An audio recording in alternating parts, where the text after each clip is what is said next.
অনেক দূরে নীল আকাশের ওপারে ছিল পরীদের রাজ্য। সেখানে থাকত এক ছোট্ট পরী, নাম তার লীরা। লীরা ছিল অন্য সব পরীর থেকে আলাদা। সে সব সময় হাসত, কিন্তু তার ডানা ছিল খুব ছোট।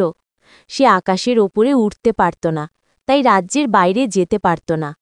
একদিন রাতে লীরা জানালার পাশে বসে চাঁদের দিকে তাকিয়ে বলল, হে চাঁদ মামা, আমি যদি একবার তোমার কাছে উড়ে যেতে পারতাম। চাঁদ মামা হেসে বললেন, তুমি যদি অন্যকে খুশি করো, আমি তোমায় উড়ার জাদু দেব। পরদিন এক ছোট পাখি গাছ থেকে পড়ে গেল।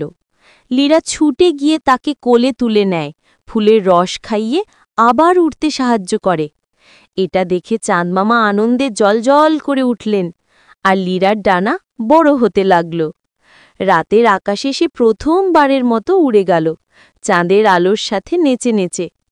তখন থেকেই বলা হয়, যে হৃদয় অন্যকে ভালোবাসে, আল্লাহ তার জীবনেও আলো জ্বালিয়ে দেন।